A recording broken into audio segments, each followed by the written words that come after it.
So with all of the resources available, with Google, with all of these varying AIs, do you really need a real estate agent to buy a home? Stay tuned. I'll let you know my thoughts.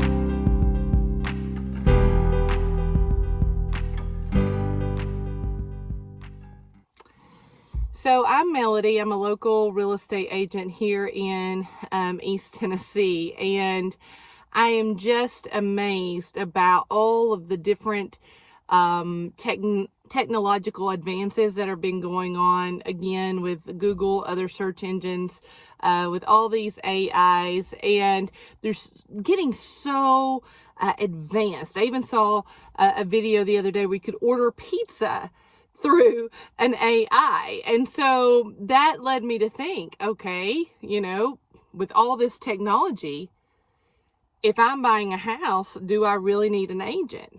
Well, let me tell you, sweet friends, as one who dabbles in a lot of AI, I'm going to tell you the answer is yes. You are still going to need an agent. I mean, I can share story after story after story with you about things that pop up unexpectedly throughout a real estate transaction. And some of it is out of control of anybody. It's just things that happen. Pipes burst, right? If there's a winter storm, a pipe could burst. If the house is on the market, the house is vacant, that could happen. It could be where literally you pass the inspection period, you get to the appraisal, the home doesn't appraise. And so real estate professionals like myself, we are constantly fine-tuning the art of negotiation and problem solving because, again, no transaction is without an issue. If it's a small issue, a large issue, it doesn't matter. There's going to be an issue. And so you want to have somebody who is trained in this and who has all of these tools so that when that problem occurs, major or minor, you have got someone who has that expertise, who has that knowledge, and can help you progress through the transaction. So if I am, looking for a home, a lot of people like to search on Realtor.com or Zillow or Redfin or whatever search engine, and they find a property and they immediately want to go look at that property, which, because you get excited, right? You get excited and you want to like, oh my goodness, I think that's the right house. I want to go see it. And so you call a real estate agent, which is hopefully me, and you say, hey, I want to go see this house. Well, now, there were some new regulations put into place last April of 2024. So before I can schedule an appointment, before I can open a door, I am obligated to go over a touring agreement with you that goes over some criteria that does not enable you to hire me as your real estate agent. It literally just giving you some upfront knowledge about some policies and procedures about what would need to be happening if you decided to put an offer in on that home that I would be opening the door for you. And that would have to be in place for a certain time period. Might be a week, might be a day, might be a month. Different agents do their businesses differently. And then we would go, once that is signed and all questions have been answered and reviewed and all of the things. And that's another thing. So as a real estate agent, I try really, really hard to make sure that when I'm asking you to sign something, I want to make sure you are crystal clear about it. And so if there is something that you are a little unclear, I'm going to say, ask me. If I don't know, I will seek out expert opinion of my broker, and I will find out the answer to you. But you never sign anything until you fully understand that. So I try to make sure that even the touring agreement is signed and that there is, it's crystal clear, that you understand what you're signing. But you've signed that. And so then I set up the showing. We go look at the homes. Again, I am not your agent at that point. I am literally almost just there. Just there, I can answer questions about the property based on what has been disclosed publicly. But I am not your agent. It's kind of like a trial period to see if we work well together. Do you like the way I communicate with you? Do I feel like the relationship is, working out? We're on the same page. So it's kind of like our little honeymoon period per se.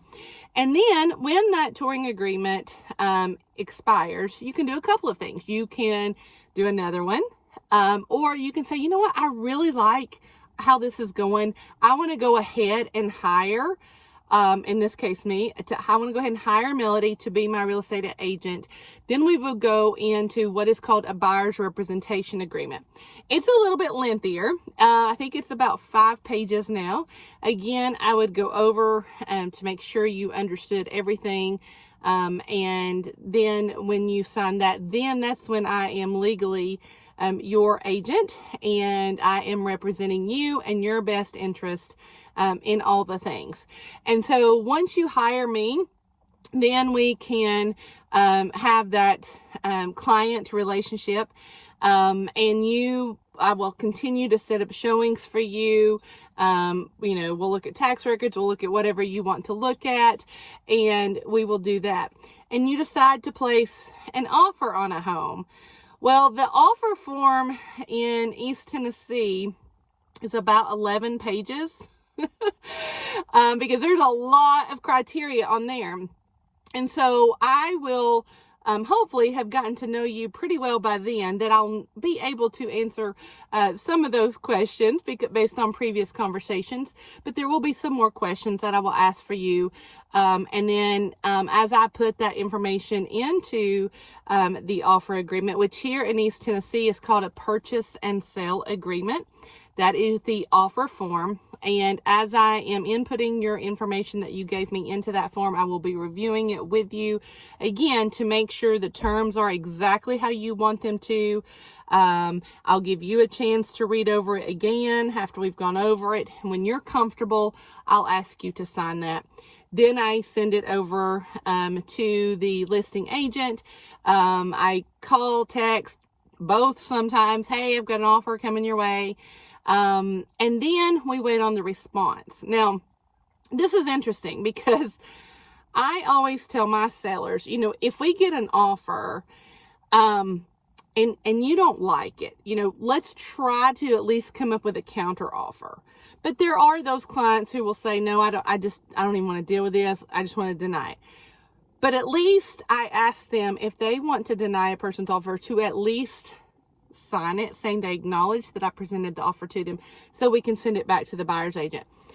I try to ask for that as well to other listing agents, and sometimes they will say, I'm sorry, my seller doesn't even want to sign it, and we can't force them to, but hopefully it will be the case that we'll get an acceptance, which would be wonderful, or we would get a counteroffer, or we'll get a denial. If you get a denial, that's okay. If you still really love the house, you can put in an additional offer on there as well, depending on what the situation is. And so, but let's say our offer got accepted. So then it's my turn to then go over important deadlines with you from that purchase and sale agreement. And so I will put it in writing. I'll tell people to take a screenshot, keep this on your phone, print it out, put it on your refrigerator, do what you need to do. So we make sure that we're not going to miss a deadline as far as inspections, as far as appraisal, as far as final walkthrough, as far as earnest money. All of those things I put on a sheet. Has to adjust from here and there depending on different inspector schedule. But just navigating through a purchase and sale agreement is a lot of hard work. But we get to that, then we get into the inspections. You might want a septic inspection. You might want a radon inspection. You might want a termite inspection. You might want a home inspection. You might want, if it's on a well, you might want to do some type of well inspection.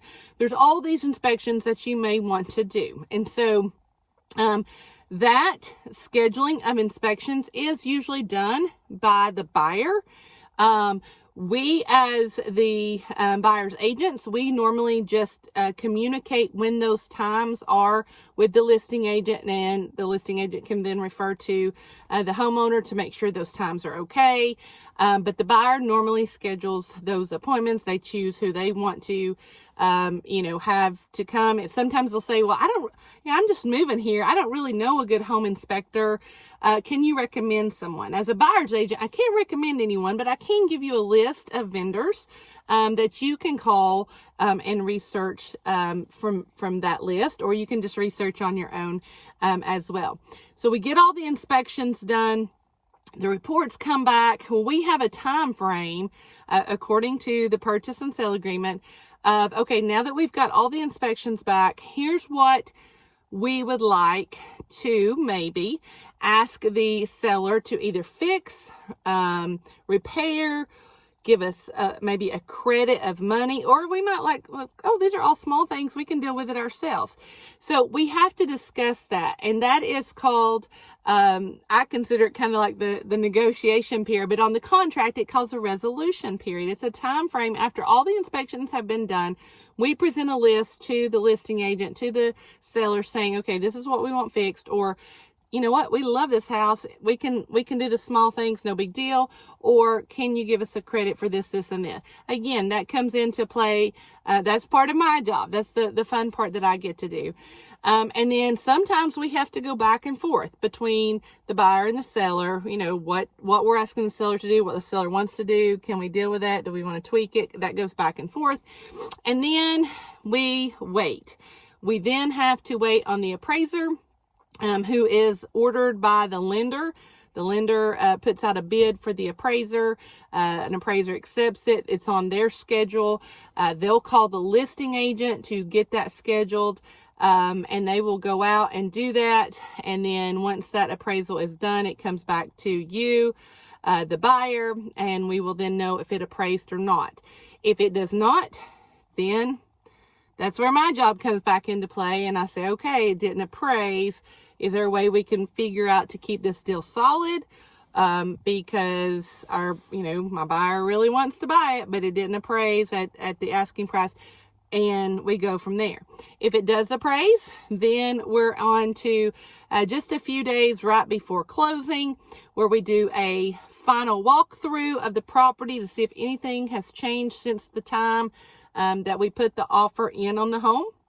If not, there is what is called a buyer's final inspection form that we sign off on that. If there is something that's changed, maybe as the seller was moving out, the couch hit the wall and now there's a big dent in the wall or something like that, we can always ask the seller to take care of that. If it's something major like that, not that a dent in the wall is major, but if it was something major, we can ask the seller to take care of that, and that we're not going to close until it does. And seller may agree, all of that things that comes back into play.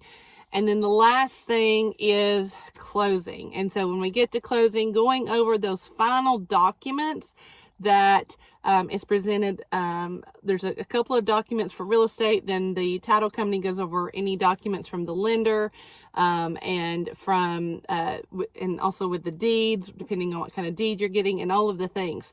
So yes, do you need an agent to buy a house? Do you really need one? The answer is yes. And so if you're looking for a house here in East Tennessee, I would love to talk with you. I'm going to ask you to reach out to me. All of my contact information is down below. And if you're one of my faithful followers, please share, comment, like this video, subscribe. If this is your first time visiting, welcome. I'd love for you to subscribe. I try to make a weekly video, get it out on Sundays most of the time. And I would love for you to follow me on my journey as well. Until next time.